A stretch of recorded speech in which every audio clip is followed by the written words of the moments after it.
कुछ लोग संविधान तो हाथ में लेके घूमते हैं, लेकिन ये नहीं बता पाए कि उसके पन्ने तक कितने हैं, क्योंकि उन्होंने कभी खोला ही नहीं।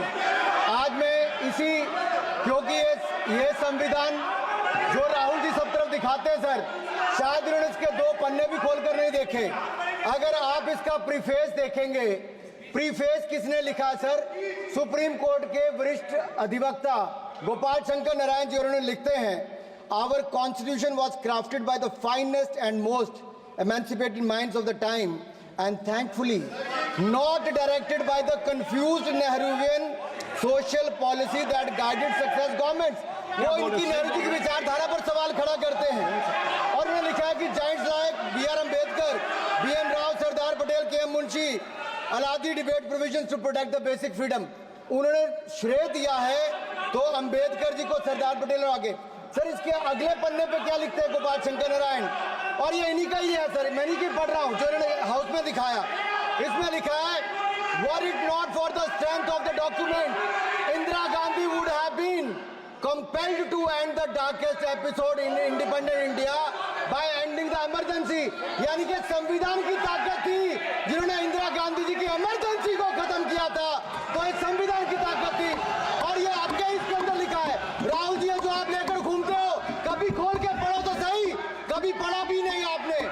और इसमें आगे लिखा है सर, आप चेयर को बोलो, अधिकार दिया है, चेयर को बोलो, माननीय सदस्य चेयर को। जी अध्यक्ष जी, ये जो राहुल जी कॉपी लेकर घूमते हैं, इसी पे लिखा है कि इंदिरा गांधी जी की यातनाएं और इमरजेंसी को खत्म किया तो बाबा साहब अम्बेडकर के संविधान ने गरीब से गरीब व्यक्ति को उसका काम दिया।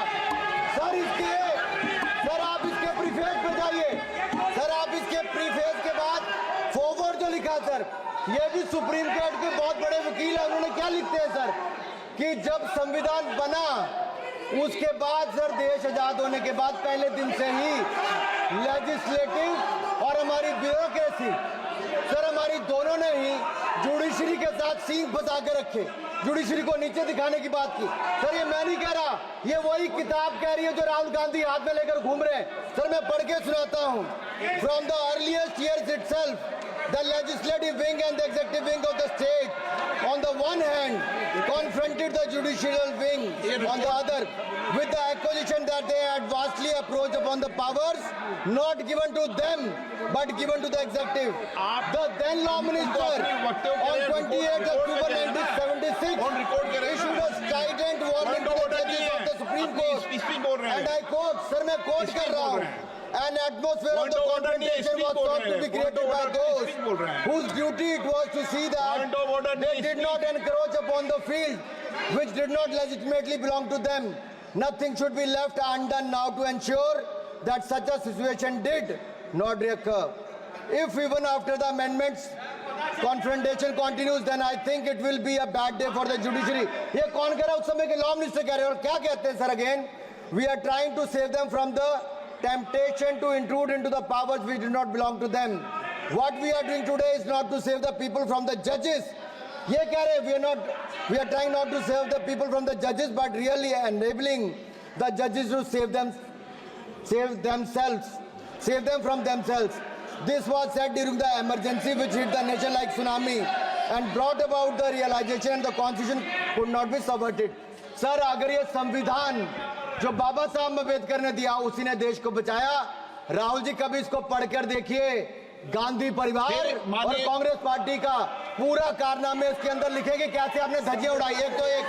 दूसरा ये जो कहते हैं बीजेपी के लोगों को सर ये मनगढ़ंत आरोप, सर ये अंगूठा काटने की बात करते हैं। इनके राज में सिखों के गले काटे गए, सिखों के ऊपर कत्लेआम किया गया, सिखों के बाद दंगे सबसे ज्यादा हुए तो कांग्रेस के समय हुए।